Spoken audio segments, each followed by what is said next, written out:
శరన్నవరాత్రులు మొదలుపెట్టిన రోజు నుంచి అమ్మవారికి ఏ నైవేద్యాలు పెడితే మంచిదంటారు హరిత గారు?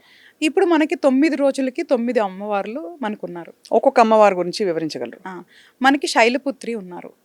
మనకి ఎట్లా అంటే బేసికల్‌గా అమ్మవారికి ఎక్కువ గూడా మనకి రైస్ మన అన్నంతో తయారు చేసిన పదార్థాలు ఎక్కువ ఇష్టం ఉంటదనమాట. పులిహోర గానీ, పొంగల్ గానీ, పాయసం గానీ ఇట్లాగా మనకి రైస్‌తో చేసినవి గానీ, లేదు అంటే గూడా గోధుమ రవ్వతో చేసినయి గానీ, బొంబాయి రవ్వతో చేసినయి గానీ ఇట్లాంటి అమ్మవార్లకి ఎక్కువ ఇష్టం ఉంటది. బేసికల్‌గా స్వీట్ ఎక్కువ ఇష్టం ఉంటది. సో, ఇదే అని కాదు. ఏది మనకి వీలైతే దాన్ని మనం ఎప్పుడు గూడా చేసి పెట్టటంలో తప్పులేదు. ఇప్పుడు మనం ఇది చెయ్యాలి అనగానే మైండ్ దానికి రిస్ట్రిక్షన్ అయిపోతది. నేనేమంటానంటే మీ దైవాన్ని మీకు నచ్చినట్లే పూజించొచ్చు. కానీ మీరు గనక ఆవాహన చేసి దేవత ఆవాహనం చేసి పూజించేటప్పుడు మాత్రం అది అందరికీ రాకపోవచ్చు. జనరల్‌గా కొంచెం అనుభవం ఉన్నోళ్ళు చేసినప్పుడు మాత్రం నైవేద్యం అనేది ఒక చిటికెడో, స్పూనో అట్లా పెట్టకూడదు. ఎక్కువ మోతాదులో పెట్టాలి. అంటే ఇప్పుడు మనిషి మనం ఎట్లా తింటామో, మనం గనక దేవత ఆవాహనం చేసి గనక మనం పూజ చేస్తే నైవేద్యం అనేది క్వాంటిటీ ఎక్కువ పెట్టాలన్నమాట. సో, మనం జనరల్‌గా ఒక చిన్న గిన్నెలోనో, ఒక పండో, ఒక స్పూనో అట్లా పెడతాం. నైవేద్యం పెట్టే కాన్సెప్ట్ అది కాదు యాక్చువల్‌గా.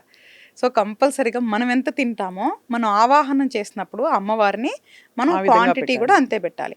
సో, ఎవరికి వీలైతే అది పులిహోర కానీ, పాయసం కానీ, మన చక్కెర పొంగల్ కానీ, గోధుమ రవ్వతో చేసింది కానీ, అట్లాగా ఏ రోజు ఏది వీలైతే అది. అది ఏది అవ్వనప్పుడు ఫ్రూట్స్ అయినా సరే, పెట్టాలి. ఫలాలైనా సరే పెట్టొచ్చు. అరటిపళ్ళు, యాపిల్ పళ్ళు అట్లా ఏదైనా సరే పెట్టొచ్చు. ఉమ్. సో, మనకి మొదటి రోజు శైలపుత్రి మనం పూజిస్తాము. రెండో రోజు బ్రహ్మచారిణిని పూజిస్తాము. మూడో రోజు చంద్రగంటను పూజిస్తాము అమ్మవారిని. నాలుగో రోజు కూష్మాండా దేవిని పూజిస్తాము. ఐదో రోజు స్కందమాతను పూజిస్తాము. ఆరో రోజు కాత్యాయని దేవిని పూజిస్తాము. ఏడో రోజు కాలరాత్రిని పూజిస్తాము. ఎనిమిదో రోజు మహాగౌరిని పూజిస్తాము. తొమ్మిదో రోజు సిద్ధదాత్రి అమ్మవారిని పూజిస్తాము. తర్వాత విజయదశమి 10వ రోజు మనం విజయదశమిని సెలబ్రేట్ చేసుకుంటాం. చేసుకుంటాం.